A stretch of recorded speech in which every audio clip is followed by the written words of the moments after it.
어제 폭염특보가 발효될 정도로 더웠습니다. 밤사이 강릉과 양양에는 첫 열대야도 나타났다고 하는데요. 본격 더위에 마스크까지 해야 되고 슬기로운 여름 생활 우리 모두 단단히 각오해야 될 것 같습니다. 외신 취재 경쟁이 뜨거웠던 이재용 삼성전자 부회장에 대한 구속영장이 기각됐습니다. 영장 기각 사유를 놓고 검찰의 스모킹 건이 없었던 것이 아니냐라는 이야기가 나오고 있습니다. 북한이 오늘 정오를 기점으로 남북 통신 연락선을 모두 차단하는 조치에 들어갔습니다. 여러 가지 분석이 나오고 있는데요. 잠시 후 민주평화통일자문회의 수석부의장인 정세현 전 통일부 장관과 이야기 나눠보겠습니다. 김지윤의 이브닝쇼 시작합니다. 네, 서울타임즈 시간입니다. 오마이뉴스 박정호 기자 그리고 프레시안 곽재훈 기자와 함께합니다. 어서 오세요. 네, 안녕하십니까? 안녕하세요. 네, 북한이 공동연락사무소 비롯해서 남북 간의 모든 연락 채널 차단했습니다. 네, 그렇습니다. 그러니까 어제 사실 공동연락사무소 네. 오전엔 통화가 안 됐지만 오후엔 통화가 됐잖아요. 맞아요. 그래서 뭐 북한이 밀당하는 거 아니냐, 이제 어떻게 잘 풀어나가면 되지 않을까라고 했는데 오늘 아침 일찍 속보가 떴습니다. 네. 다 차단한다고 했고요. 12시부터 차단한다고 했는데 정말 차단이 돼서 통신이 지금 안 되는 상황입니다. 뭐 이 군의 동해 서해지구 군통신선도 네네. 그렇고요. 함정간 국제 상선 공통망 이것도 안 되고 또 청와대와 북한 국무위원회 네. 연결한 한라인도 있지 한라인, 않습니까? 네. 그것도 사용도 못 해보고 그러니까요. 지금 2년 만에 끊겨 버렸습니다. 그리고 한 가지 또 눈에 띄는 게 대남 사업을 철저히 대적 사업으로 전환해야 한다. 이걸 강조했거든요. 이거 적이 된 건가요? 그러니까요. 너무 가슴이 아프더라고요, 저는. 그리고 배신자들과 쓰레기들이 저지른 죄값을 정확히 계산하기 위한 단계별 대적 사업 계획들을 심의한다. 이런 얘기까지 해가지고요. 글쎄 뭐 어조가 항상 네. 굉장히 세기는 했는데 여전히 좀 이제 뭐 쓰레기도 되고 배신자도 되는. 네, 근데 네. 계속해서 이렇게 계속 때리니까 네네. 이제 아프더라고요.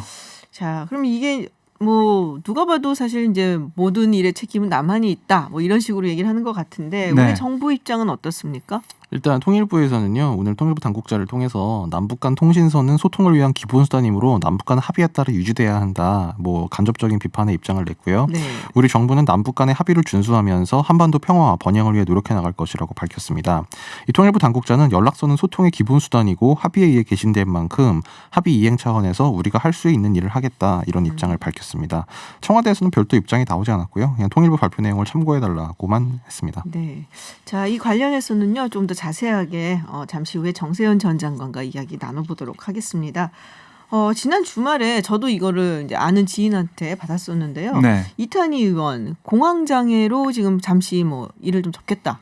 네, 이런 이야기를 했단 말이에요. 그렇습니다. 국회를 떠나서 치료에 전념하겠다는 얘기를 했는데, 근데 네. 이게 규정에는 없다면서요? 네. 그래서 국회에서 지금 반려한 것으로 나와 있어요. 그러니까 지금 국가공무원법을 근거로 이탄희 의원이 60일에 병가 신청서를 국회의장실에 제출했어요. 네. 근데 이게 처리가 안 된 겁니다.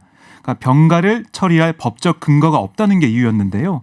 현행법을 보면 국회의원은 국가공무원에 해당하는 연가나 병가 개념이 없는 거예요. 그러니까 뭐 개념이 없으니까 네네. 이게 안 되는 거죠, 그냥. 할 수가 없는 거예요. 그럼 하려고 어떻게 해야 해도. 돼요?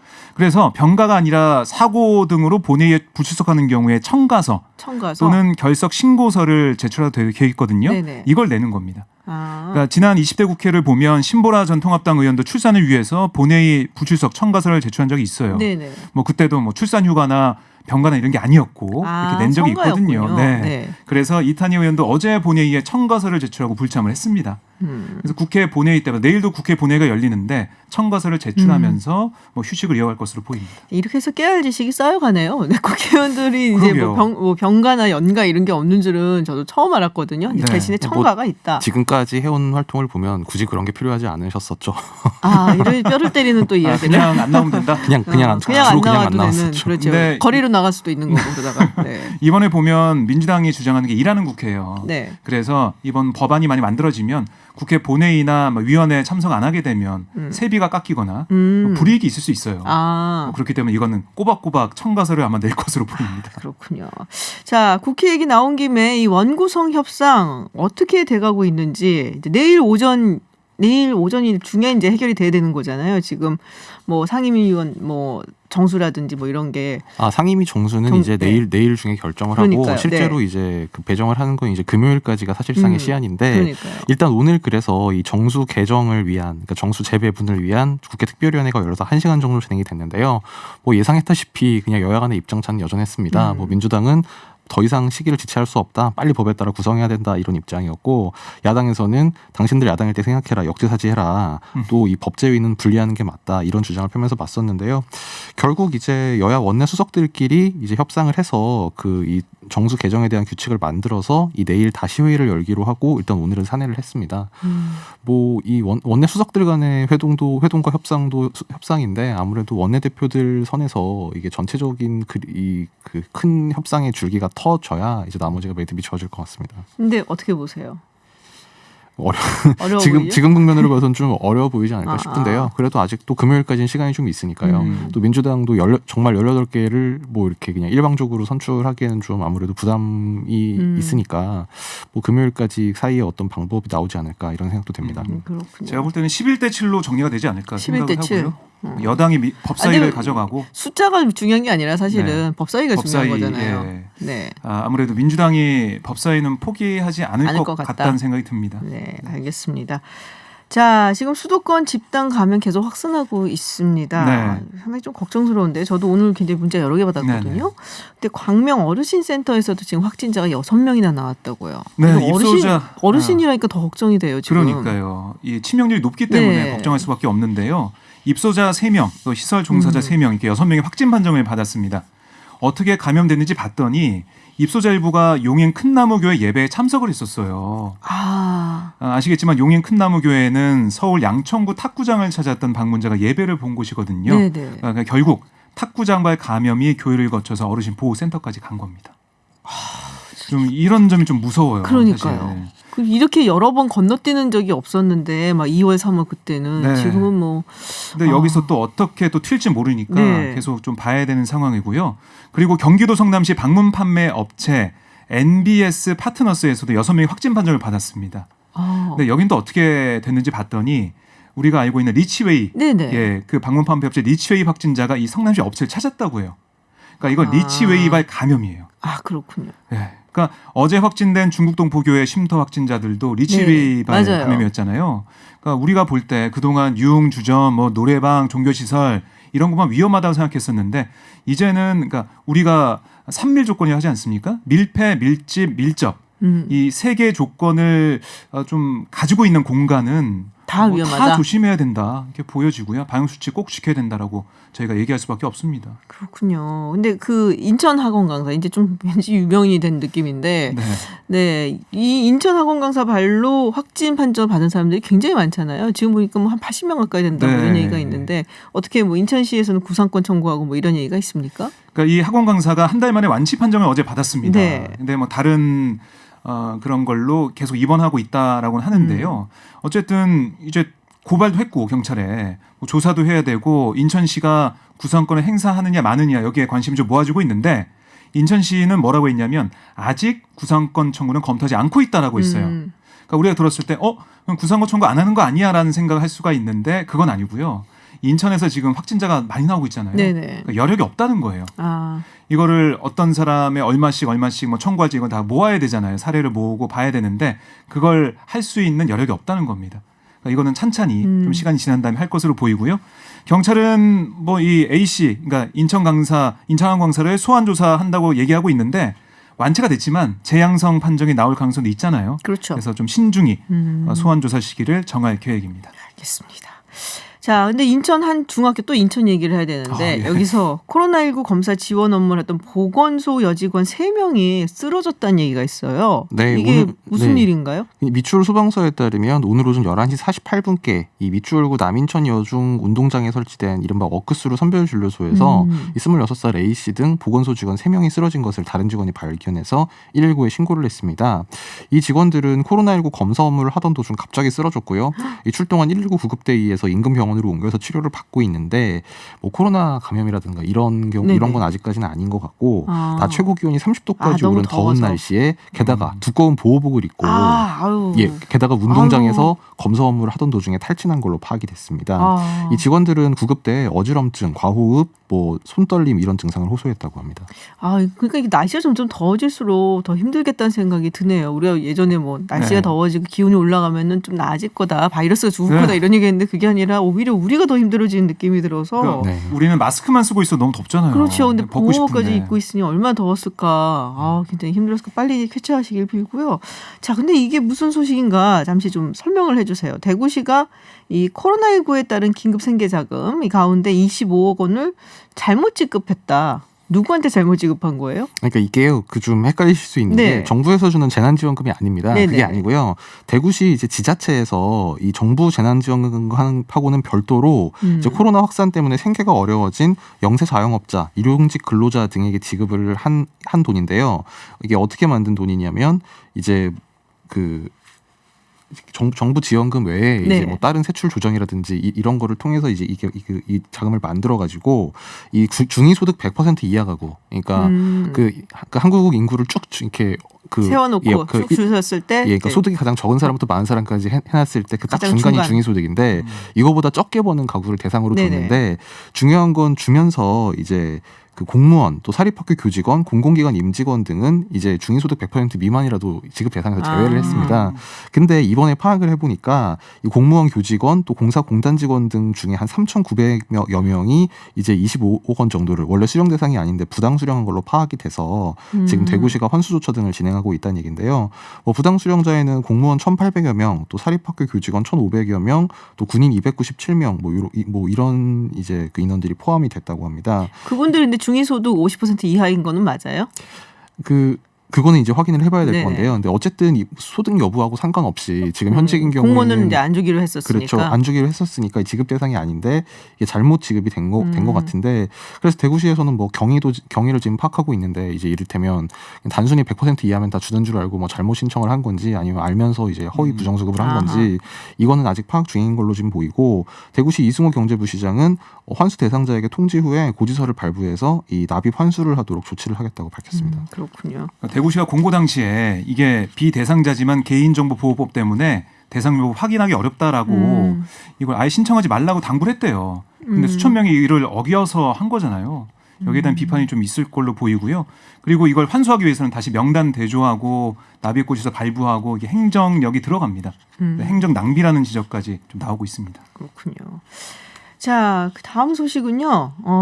이명희 한진그룹 회장 부인이죠. 네. 네, 고 조양호 한진그룹 회장 부인인 이명희 씨에게 지금 뭐 여러 가지 있었잖아요. 뭐 운전기사들 뭐 상습적으로 폭언하고 폭행을 하고 이 부분에 대해서 검찰이 좀 높은 형을 구형을 했다 얘기가 나오고 있어요. 예, 지난 4월에 검찰이 구형한 형이 징역 2년이에요. 근데 오늘 6개월 더 높은 2년 6개월형을 구형을 했습니다. 그러니까 왜 그랬냐 봤더니 새로운 공소 사실 추가했거든요. 그러니까 추가 고소인이 있었어요. 그러니까 2012년부터 2018년 사이에 이명희 전 이사장 구기동 자택 등에서 관리소장을 일했던 분인데 네네. 이때 이 전 이사장으로부터 특수폭행, 상해 등을 입었다는 거예요. 근데 이에 대해 이 전 이사장 측은 뭐라고 했냐면 추가 고소인은 다른 피해자들의 검찰 조사 당시에도 참고인 조사를 받았지만 진술하지 않다가 뒤늦게 고소했다. 조사를 받는 중에도 상당히 많은 금액을 요구해서 그래왔던 사정이 있다라고 주장을 했습니다. 근데 어쨌든 이렇게 고소를 했기 때문에 이거는 검찰이 반영해야 되는 상황이 그렇죠. 있고요. 그리고 이 전 이사장은 오늘 진술 기회를 얻어서요. 저의 어리석음으로 인해 벌어진 모든 일에 대해 죄송스럽게 생각하고 반성하고 있다. 재판부가 선처해 주신다면 앞으로 더욱 조심하고 반성을 살아가겠다. 감사하다라고 말한 다음에 재판부를 향해 고개를 숙였습니다. 네. 읍소를 하고 읍소를 있는 한 거죠. 네. 네. 자, 다음 소식은 정말 듣기만 해도 화가 나는 얘기인데 얼마 전에 우리가 그 사망한 네. 9세 아이 이야기 여행 가방 이야기를 했었는데 여기 또 이번에는 여자아이입니다. 그 당시 남자아이였는데 지금 경남 창녕에서 있었던 일이에요. 네. 아동학대 피해에 대한 경찰 조사가 진행 중인데 이 이야기가 너무 끔찍하잖아요. 근데 이제 의붓 아버지, 그 당시에는 다른 아이는 이제 의붓 어머니였는데 이 경우는 의붓 아버지고 친모가 학대에 가담을 했다는 얘기가 나오고 있어요. 예, 오늘 창녕경찰서에 따르면 이제 지난달 29일 오후 6시, 저녁 6시 정도에 이 잠옷 차림으로 도로를 뛰어가다가 주민에 의해서 발견된 이 9살 A양의 사례가 이제 좀 안타까움을 자아냈는데요. 당시에 발견 당시에 보면 눈이 멍들고 손가락에는 물집이 그리고 머리에는 찢어져서 피가 흘린 흔적이 남아 있었던 이제 아이였습니다. 그래서 경찰이 이 방금 말씀하신 대로 계부와 이 친모 이 두 사람을 아동 학대 혐의로 지금 조사 중인데요. 이 조사 과정에서 A 양이 계부가 프라이팬에 손가락을 쥐셨다. 또 2018년부터 최근까지 그러니까 3년 동안 자신을 상습적으로 학대했다. 이런 진술을 한 걸로 이제 충격을 주고 있는데 오늘 추가로 나온 얘기는 이제 계부는 말을 안 듣고 거짓말을 해서 때렸다고 진술하고 일부 혐의를 시인했다. 경찰이 이렇게 밝혔고 이 친모는 조현병 환자인데 작년부터 치료를 받지 않아서 증세가 심해져서 함께 딸을 학대했던 걸로 파악됐다. 경찰 관계자가 이렇게 밝혔습니다. 지금 경찰은 이 의붓 아버지와 이 친어머니에 대해서 조사를 계속해서 구속영장 신청을 검토하고 있습니다. 아, 이건 격리를 해놔야 되는 게 아닌가라는 생각. 이런 거 작품 들 때마다 정말 화가 나거든요. 너무 화가 나고요. 네. 아이가 이렇게 뛰쳐나오지 않았다면 또 어떤 일이 있었을까 너무 끔찍하더라고요. 대체로 이게 가정에서 일어나는 폭력 행위는 결국에는 죽음으로 맞이하는 경우가 굉장히 많아요. 네. 근데 아이들이 어디서 도움을 얻을지도 모르잖아요. 어른이라면 그래도 네. 거기서 벗어날 의지가 있다면 어디를 갈지를 알지만 아이들은 모르니까. 그리고 이런 경우 보면은 이제 주로 뭐 의붓 아버지, 의붓 어머니한테 당했다라고 하더라도 친모나 친부가 사실은 가담을 안 하든 뭐 해도 방치를 하든지 네. 아니면은 그걸 뭐 좀 가담해서 도움을 주든지 뭐 이런 식의 경우가 굉장히 많거든요. 그렇습니다. 아 진짜 화가 나네요. 이런 어제 경우. 문재인 대통령도 이 문제를 지적하면서 네. 철저한 관리, 뭐 파악이 필요하다라고 얘기했지만요. 이거는 정부가 어떻게 좀 철저한 대책을 좀 마련해야 될 것 같아요. 그리고 중요한 거는 이런 사람들을 이제 구속을 시켜서 뭐 형을 뭐 집행을 하고 이런 것도 중요하지만 그와 떨어져서 이 아이들을 어떻게 그 다음에 보호를 해주고 뭐 키워줄 것인가 이 부분에 대해서 훨씬 더 많은 정부의 지원이 필요하다고 생각이 들어요. 이거는. 그 앞서 숨진 아이 사례에서도 나왔지만 이게 나중에 이게 한 몇 년 후에 아직 미성년자가 안 됐는데 만약에 형을 살고 나오면 그 가정으로 돌려보내는 그런 말도 안 되는 경우들이 있잖아요. 그렇죠. 그런 경우부터 좀 끊어내는 게 좀 우선돼야 될 것 같습니다. 네, 또 화가 나는 뉴스로 마감을 해야 될 것 같습니다. 네, 국내 뉴스 알아본 서울타임즈 지금까지 프레시안의 곽재훈 기자 그리고 오마이뉴스 박정호 기자였습니다. 오늘 고맙습니다. 고맙습니다. 감사합니다. 북한이 오늘 정오부터 청와대 핫라인과 군 통신선을 포함한 남북사의 모든 연락 채널을 끊고 대남 업무를 대적 사업으로 전환하겠다고 밝혔습니다. 남북 간의 긴장 국면이 당분간 이어질 것으로 보이는데요. 통일부 장관을 또 지내셨죠. 우리 정세현 민주평화통일자문회의 수석 부의장과 함께 이번 문제의 근본적인 원인은 또 무엇이고 해법은 없는지 짚어보겠습니다. 안녕하세요. 네, 안녕하세요. 예. 제가 이게 장관님이라고 이제 입에 붙어서 늘 장관님이라고 말씀을 드리는데 아무렇게나 뭐. 아무렇게나요? 네. 역시 털털하시게 말씀하시네요. 유튜브 TBS FM 들어오시면요. 보이는 라디오로도 함께 하실 수 있습니다. 오랜만에 정세현 장관님 얼굴도 뵙고요. 네. 어떻게 요새 건강은 좀 어떠세요? 많이 바쁘시죠? 네, 건강합니다. 네, 그러신 것 같아요. 장관님 여전히. 네. 근데 지금 뭐 남북 관계 잘 안 풀리고 있는 거잖아요. 안 풀리는 정도가 아니라 이제 꽉 막혔죠. 네, 꽉 네, 막혔다. 꽉 막혔죠. 네, 지금 뭐 이런 대북 전단 살포 얘기가 이제 먼저 나왔었고 그리고 이제 연락 채널을 다 끊겠다고 끊었는데 뭐 대북 전단 살포하는 문제는 사실 어제 오늘 뭐 근데 아니잖아요. 대북 전단 살포는 뭐 어제 오늘 얘기는 아니죠. 네. 탈북자 단체들이 어떤 점에서는 자기 존재 이유이기도 하는데, 근데 그 동안에 그 대북 전단에 그 들어갔던 문구는 그렇게 자극적이지는 않았었어요. 네네. 좀 그 일반론적인 얘기고.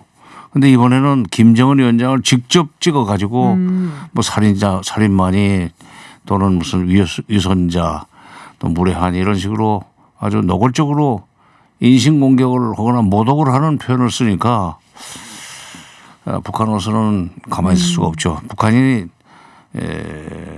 우리하고 달라가지고 우리 민주주의 사회는 그건 도저히 생각할 수 없는 독특한 정치 문화를 가지고 네네. 있습니다. 말하자면 최고 권력자를 개인 우상화해가지고 그 우상에 대한 존경심을 리더십의 근원으로 만들어서 2,500만을 끌고 가는 나라예요. 저기가. 바로 이제 그것 때문에 북한을 비판하는 사람들이 많지만 저건 그 사람들이 사는 방법인데 그 어쩌겠어요. 근데 거기다 대고 직격탄을 날렸단 말이에요. 그러니까 자기들은 신성시하고 그야말로 신격화 해나가고 있는 김정은 위원장에 대해서 아주 그 듣기 거북한 표현을 쓰니까 그것 때문에 이제 분노가 폭발했는데 그 분노에 또 뿌리가 있습니다. 그러니까 2월 18일 날 아니 2018년 4월 27일 날 판문점 선언, 네네. 그다음에 9월 19일 날 평양 공동선언, 그리고 그날 같이 체결된 군사분야 합의서, 네. 이 세 개의 정상급 또는 장관급 합의서가 북한의 입장에서 볼 때는 하나도 이행이 안 됐다 하는 불만이 그동안에 쭉 있었어요. 노골적으로 그 얘기를 해왔었습니다. 그래서 항상 거기에 대해서 문제 제기를 하면은 미국 핑계를 댔단 말이에요, 우리 쪽에서는. 미국이 북미 관계와 남북 관계가 나란히 가야 된다는 입장으로 계속 이렇게 말하자면 좀 발목을 잡는 경향이 네네. 있는데 금방 우리가 미국을 설득해서 이걸 풀고 나가마 하는 식으로 얘기했지만 1년을 기다려도 그게 안 풀리고. 그 사이에 하노이 있었잖아요. 그리고 글쎄 그 사이에 이제 하노이가 네. 또 있었고. 이렇게 되니까 이 사람들은 이제 기대할 것이 없다. 미국은 어차피 지금 선거 때문에도 북핵 문제라든가 북미 관계에 아무 관심이 없는데 네. 계속 남북 관계와 북미 관계 선순환 놈만 말하자면 노래처럼 불러대는 사람들하고 무슨 얘기를 하겠는가. 그 불만이 이번에 삐라를 계기로 해서 터진 겁니다. 그렇군요. 그러니까 최고 존엄에 대한 그런 모독 이런 거를 이제 못 참는 거죠, 사실은. 거의 못 참죠. 네. 우리는 민주주의 국가이기 때문에 뭐 대통령 그 관저인 청와대 근처에 가서 뭐 정광훈 목사 같으면 그 앞에서 마이크를 대고 정광훈 아니 저 문재인 저놈이 뭐 이런 식으로까지 네. 얘기를 해도 그야말로 표현의 자유라는 식으로 해서 뭐 그 놔두지만 언론의 자유, 표현의 자유로. 그러나 북한에는 그게 남쪽에서 표현의 자유지만 그쪽에서는 체제에 대한 엄중한 도전이기 때문에 그대로 놔둘 수는 없죠. 그렇군요. 근데 이번에 전부 다 끊었잖아요. 청와대 한라인까지. 청와대 한라인 한 번도 안 써봤잖아요. 아니 원래 2000년 6.15 정상회담 이후에도 썼었고 네네.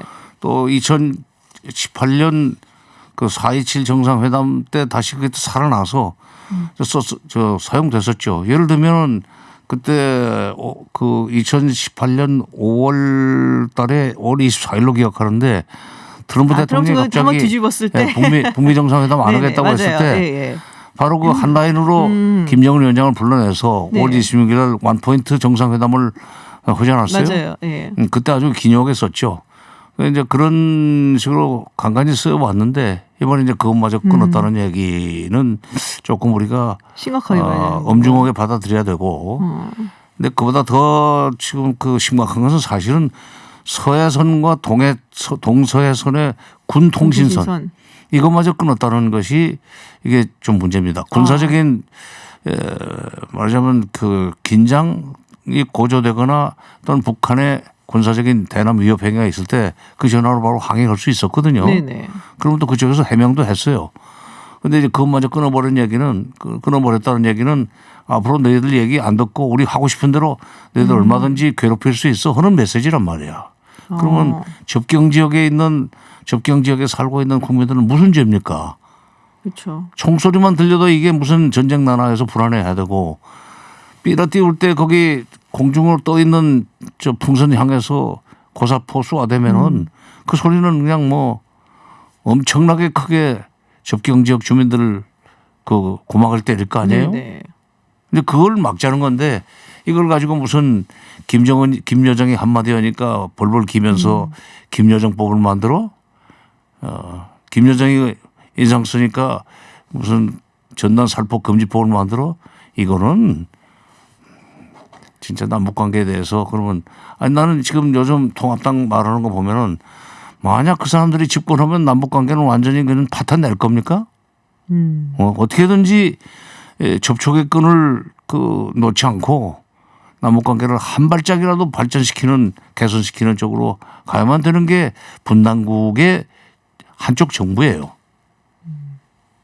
지금 근데 뭐 사실은 거기 살고 있는 주민들을 위해서라도 그거는 조금 우리가 뭐 법을 글쎄, 만들어서 제재를 해야 된다는 접경지역의 말씀이시잖아요. 주민들은 네. 사실 당장 그 탈북자 단체들이 그걸 보내겠다고 하니까 그 접경지역의 시장 군수들이 통일부 장관실로 몰려와서 빨리 네. 법을 만들어서 금지해달라고 요청할 정도 아니에요? 그 사람들이 뭐 심심해서 왔겠어요?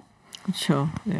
실제로 주민들이 불안해하기 때문에 그러니까 이걸 뭐 야당 보수 언론이나 야당에서는 표현의 자유는 헌법에 보장돼 있는데 왜 그걸 못하게 하느냐 그러지만 표현의 자유가 됐건 언론의 자유가 됐건 개인의 자유가 됐건 김 박사님도 잘 아시지만은 자유라는 것은 남에게 폐를 안 끼치는 범위 내에서 마음대로 할 수 있는 게 자유입니다. 그렇잖아요? 근데 이게 접경지역 주민들을 불안하게 만들고 그들이 공포에 떨게 만드는 행동을 표현의 자유라는 말 하나 가지고 이 헌법에 보장된 정신이다. 그러니까 이거 마음대로 해도 돼. 그거는 어불성설이죠. 아, 참 답답한 마음이 많으실 것 같아요. 요새 남북 관계 돌아가는 걸 보면은. 근데 지금 대남 사업을 대적 사업으로 전환한다. 이건 정확히 어떤 의미인가요? 적대 행위를 이제 노골적으로 하겠다는 얘기죠. 도발도 있을 수 있고 군사적인. 그렇죠. 그다음에 이미 예고를 했는데 남쪽을 아주 피곤하게 만들겠다고 그랬어요. 그러니까 아주 자잘한 네. 뭐 위협 행위나 도발 행위 같은 것을 계속 이어가면은 네. 그말로 왕창 무슨 전쟁으로 이어질 수 있는 정도의 센 이 군사적 행동을 취하면은 무슨 한미 합동으로 무슨 대응이라도 할 수 있지만 네네. 그 정도도 아닌 그러면서 이게 군사적으로 치고 나가기도 애매하고 그렇다고 놔두기도 곤란하고 이런 것들은 여러 가지 그 방식이 있을 거예요. 그런 걸 해서 지금 피곤하게 만들겠다고 그러는데 정부가 피곤한 것이 문제가 아닙니다. 접경지역의 국민, 주민들이, 네. 그다음에 수도권 국민들이 불안해요. 대한민국의 인구의 그 분포 상황이 좀 특수해서 남쪽에 5천만이 사는데 서울, 경기도, 인천 이 세 군데 2,500만이 삽니다. 네. 인구의 절반이 사는 지역이 불안에 떨게 만든다. 그거는 그 북쪽이 무슨 한마디 하니까 이쪽에서 쫓을 메고 법을 만들고 무슨 경찰을 동원하고 군을 동원해서 그 데모를 못해 아니 삐라를 못 부리게 한다는 게 그게 무슨 김여정 무슨 뭐 아부법 하명 예. 근데 그 사실 그런 식으로 얘기를 하면서 네. 그런 삐라 살포 금지를 시키지 말라는 식의 얘기는 정말로 소위 정권을 장악하겠다고 생각하고 있는 소위 공식적인 정당으로서는 있을 수 없는 얘기들입니다. 근데 이제 그게 사실 근데 근본적인 이유는 아니잖아요. 북한 측에서 지금 저렇게 나오는 거예요. 지금 2018년 이후에 하나도 아까 처음에 말씀하셨던 것처럼 약속했던 게 하나도 이행되지 않았고 뭔가 해보려고 하면은 항상 미국이 안 된다 그래서 안 돼라고 얘기를 했기 때문에 이제 북한 측에서 굉장히 얘기를 하자면 굉장히 화가 난 거잖아요. 그러니까 더 이상 너희하고는 얘기 못 하겠다라고 나온 건데 그럼 이거 타결을 어떻게 해야 되는지 그것도 좀 답답한 노릇이거든요. 글쎄요. 근데 이제 그 북쪽이 지금 내부적으로 보면은 굉장히 어려워요. 아시다시피 작년 12월 28일부터 30일까지 4일 동안 네. 당 중앙위원회 전원회의를 연속해서 열지 않았어요. 네.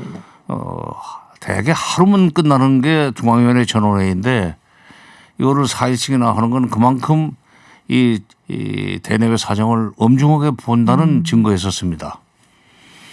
그리고는 거기서 결정하기를 뭐라고 했느냐면 앞으로 이 압박과 제재 속에서도 절대로 우리는 굴복하지 않고 외국에서 물자가 안 들어오면 안 들어오는 대로 자력갱생 자력부흥의 정신으로 정면 돌파해 나가겠다. 미국이 압박하려면 압박해라. 제재 같은 거 우리 겁나지 않는다는 식으로 큰 소리 치면서 뭔가 경제를 발전시키려고 지금 노력을 했는데 시작을 했는데 거기도 코로나 있잖아요. 아니 1월 29일 날 국경 폐쇄를 한 뒤에 네네. 그 이전 시간에 중국에 나가 있던 사람들 지금 아직 북한에 못 들어가고 있어요. 그 정도로 철저한 봉쇄를 하는 바람에 그러니 압록강 도망강의 국경을 통해서 물잔들 들어가겠어요? 그다음에 또 4월 초면은 계약을 하는데 그 초중고 학생들이 6월 초에 좀 계약을 했단 말이에요. 네네. 그 얘기는 어린 학생들이 뭐 청소년들이 움직일 수 없는 정도의 그 긴박한 코로나 상황이었다는 얘기인데 그렇다면 어른인들 제대로 일을 활동을 할 수 있었겠냐 이거야. 경제라는 게 소위 노동력을 가지고 있는 사람들이 활동을 해야만 뭐 일용품이 만들어지고 먹을 것이 나오는 거 아닙니까? 네. 이걸 좀 5개월을 깨끗이 놀았다는 얘기야. 놀 수밖에 없었다는 네네. 얘기예요. 그럼에도 불구하고 그런 그 어려운 상황에서 김정은 위원장을 노동신문 보면 요즘 매일 경애하는 최고 령도자 동지 령도자 김정은 동지께서 뭐 했다는 것을 내용은 별거 없는데 대문짝만하게 이게 그 네네. 항상 일면 노동신문 일면으로 띄웁니다. 그만큼 그 사람을 신격화하는 건데 이게 거기다 대고 직격탄을 날렸단 말이에요. 삐라가.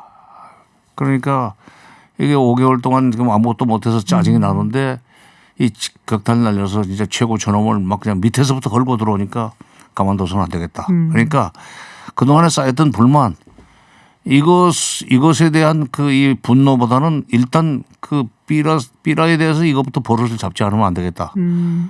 그 4.27 선언이나 9.19 선언 이행은 그 다음 문제다. 지금 순서는 그렇게 돼 있을 것 같아요. 지금 경제가 안 돌아가는데요. 네. 금년이 2020년 아닙니까? 네네. 1945년 10월 10일 날 조선노동당이라는 게 창당이 됐어요.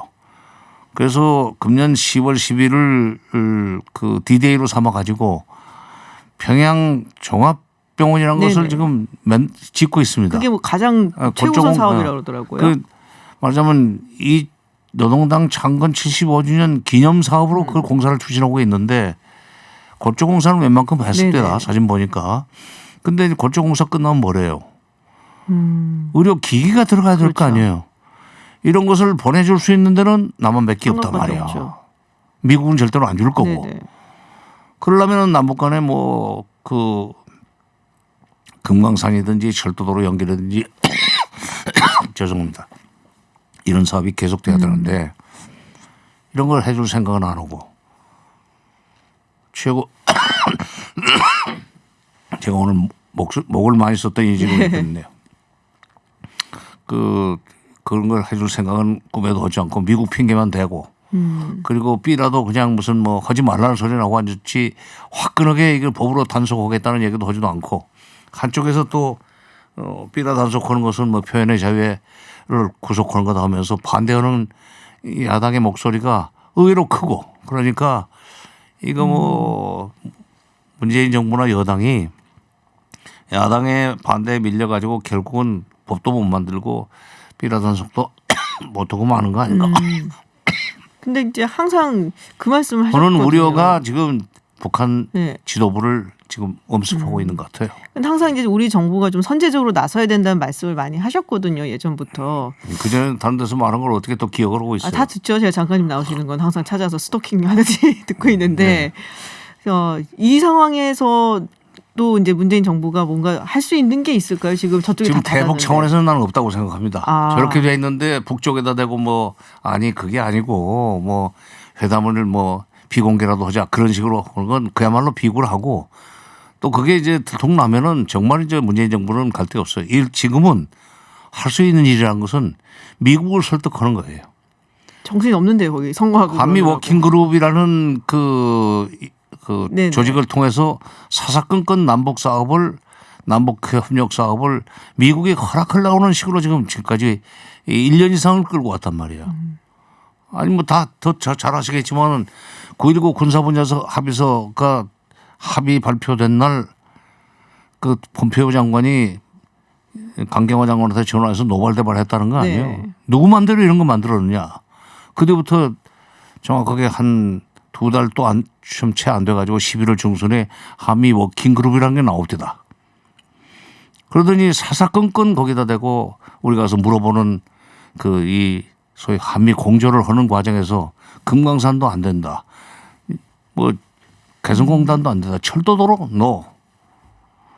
사사건건 4.27, 9.19 합의 사업들을 못하게 하니까 이제나 저제나 하면서 좀 기다렸는데 이게 뭐 하노이 노딜 회담 후에도 더 진도가 안 나가고 그렇죠. 계속 이쪽에서는 선순환론만 얘기하고 그러니까 이제는 더 이상 기다릴 것도 없고 뭐 마음대로 해라. 이제 너희들 그 남쪽에 대한 기대는 접었다. 그리고 이런 대북 적대적인 행위를 최고의 적대적인 행위를 방치하는 말로만 그 다스리려고 하는 정도의 정부라면은 아주 상정을 안 할 수도 있다는 식의 지금 판단을 했고 그게 대남 사업을 적대 사업으로 네네. 대남 사업을 대적 사업으로 바꾸겠다고 얘기를 하게 된 동기고 나는 그건 적어도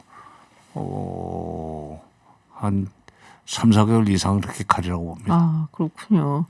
근데 이제 미국을 먼저 설득해야 되는 말씀을 미국 하셨는데. 설득을 해서 네. 미국을 설득을 해야 되는데 어차피 미국은 지금 못 움직이게 돼 있는 거 아니에요. 지금 그렇죠. 스케줄상. 그리고 네. 북미 관계와 남북 관계 선순환이라고 그러지만 또 비핵화와 남북 관계가 또 그 나란히 가야 된다고 그런단 네네. 말이에요.